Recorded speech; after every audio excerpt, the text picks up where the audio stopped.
Many believers find it difficult to understand that Jesus Christ literally descended into hell. Help us understand why this was necessary. Yeah, Jesus Christ, when he's in the Garden of Gethsemane before his crucifixion, he talks about drinking from a cup. And he starts to sweat drops of blood because he knows what this cup is. And it's the cup of God's wrath. It's the cup of God's indignation. And Jesus Christ knew that when he became sin and he took on our sin, he was going to suffer the wrath of God for that. And this is one of the great things that he does for us. He took the wrath of God for you and I. And the question comes then, where did Jesus Christ suffer the wrath of God? And some Christians think he suffered it on the cross. And we know that when Jesus was on the cross, there were 3 hours of darkness from the 6th hour to the 9th hour. And a lot of Christians believe during that darkness period is when Jesus Christ suffered the wrath of God. But that can't be true, because when that darkness ends at the 9th hour, Jesus Christ makes a statement. And the statement is, my God, why hast thou forsaken me?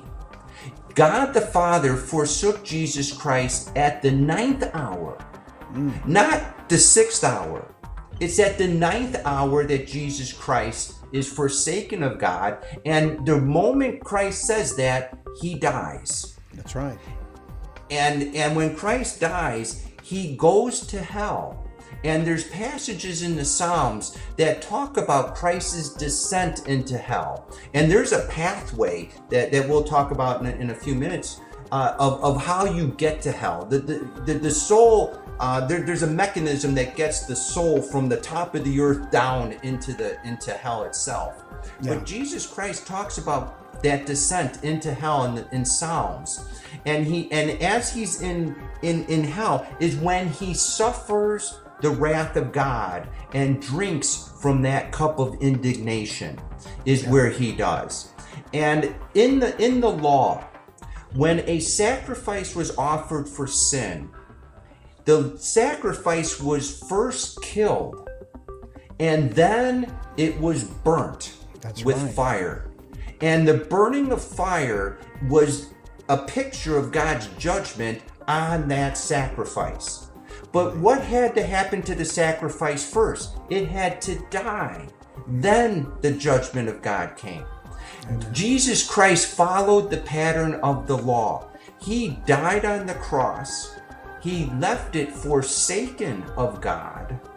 And then in hell, he suffered the fiery judgment of that cup of indignation. When Jesus Christ became sin for us, he experienced everything a lost man would experience.